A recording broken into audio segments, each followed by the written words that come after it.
Now, when he first left India, lived in Paris for 10 months, which means he picked up 3 phrases and immeasurable confidence to do a terrible French accent.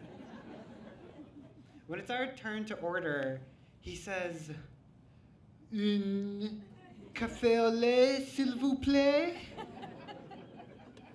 And then doubles down and proceeds to count all of his change in the most exaggerated accent you could imagine. Une, deux, trois. It feels like the whole cafe has stopped their conversation to stare at us.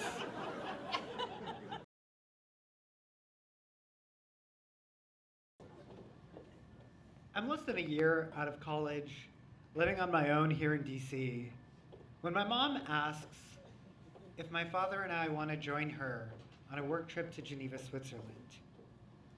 Hell yeah. Now, this is the first time that the 3 of us are traveling to somewhere other than visiting family in India for over 6 years, which means this is the first trip in over 6 years that there will be no soap opera, no family drama, no cheek pinching, no comments about how big my butt has gotten. No, I am trading all of that for chocolate and cheese and beautiful Lake Geneva. Now, in those 6 years, I'd gone off to college, but I'd also lived abroad, I traveled on my own, and I'd found a real curiosity in living like locals. And so before this trip, I did a ton of research. I consulted every travel guide. I asked friends and colleagues who had lived in Geneva for recommendations, and I created carefully curated lists of restaurants, public transportation options, sites for us to see. I was ready. But as we touched down, I know that my dad is not going to let me have any of that. So we go to the hotel to check in, and we decide that we want to start our trip with chocolate and pastries and coffee. And that's great. I have my list. I start to consult it.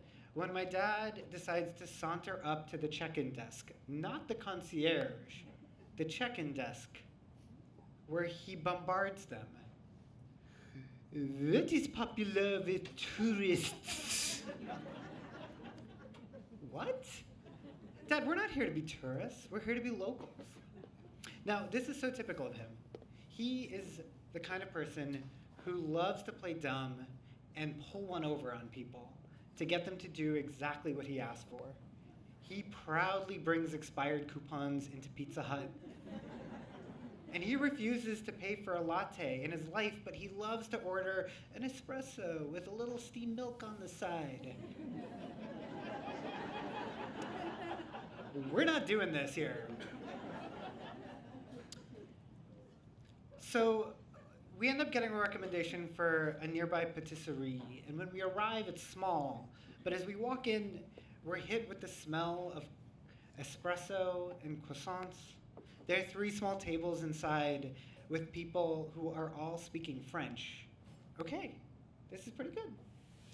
My dad sees this as an invitation to break out his French. Now, when he first left India, lived in Paris for 10 months, which means he picked up 3 phrases and immeasurable confidence to do a terrible French accent. When it's our turn to order, he says, "Un café au lait, s'il vous plaît?" And then doubles down and proceeds to count all of his change in the most exaggerated accent you could imagine. Une, deux, trois.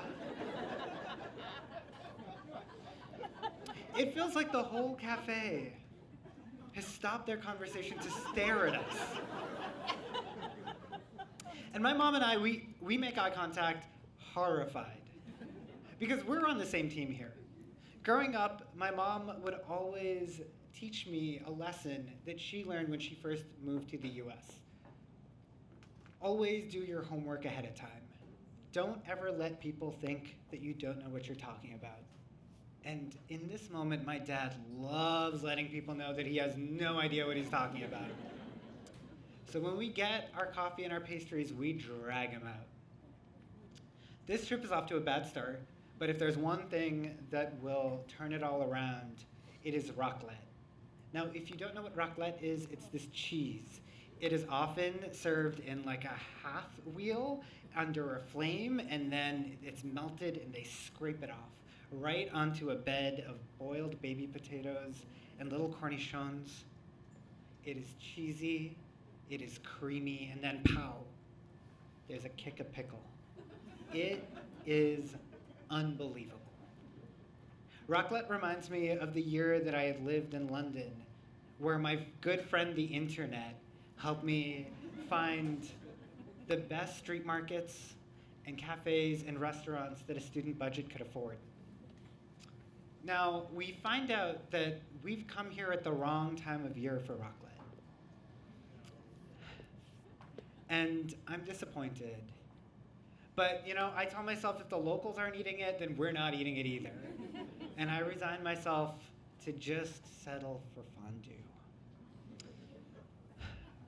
But this disappointment quickly curdles into a frustration because my dad insists on asking every last random person, from our tour guide at the watch museum, to the hip barista at the cool cafe, to the sales associate behind the cosmetics counter at a department store. Do you know this raclette? Where do we find this raclette?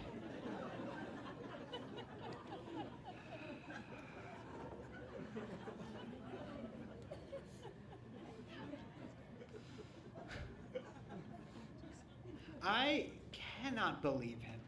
I made one small little desire, one small little ask, and he has ballooned this into an obsession, a very loud obsession. And, at this point, it's not even really about me anymore. He is a runaway train, and I am totally unable to stop him. So he asks, and he asks, and he asks, until he finds the one place in Geneva serving raclette. When we go to sit down and eat it, I am awash with one feeling, and that is embarrassment. Because I feel like we have been seen by the entire city, and my dad has made us be seen as the thing that we are: entitled, insistent tourists. No cheesy goodness is worth this cost. A few days later, we board our plane to fly back, and I have a row to myself to put on a sentimental movie, feel some feelings in private, and reflect on this trip. And I have to hand it to my father. He got everything that he asked for. When we checked out of the hotel, we were the only ones who got a special box of chocolates because he had made such good friends with the people at the check-in desk. When we dared show our faces back at that patisserie, they greeted us very warmly because they remembered him. And when people invariably could not tell us where to find raclette, they often gave us other suggestions to cool places that weren't on my list, that we wouldn't have found if my dad hadn't said something. It made me think about a lesson that my dad tried to teach me all through my childhood that he learned when he first moved to the US. You don't get anything unless you ask for it.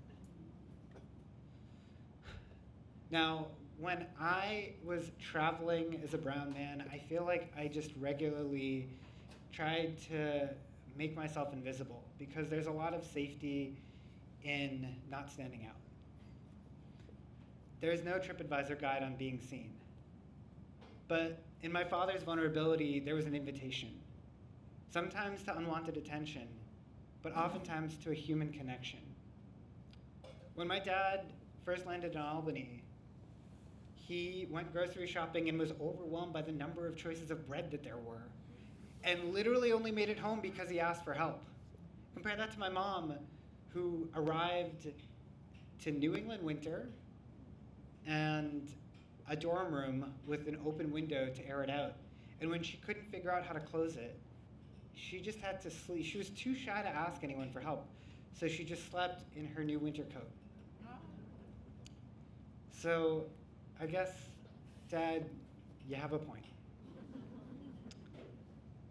Now, over a decade later, when I travel, I still make thoroughly researched lists. But sometimes when I get lost or I want to get off my map, I stop, I channel my father, and I ask someone. I love cheese, you love cheese, we love cheese, cheesy, cheesy, cheese.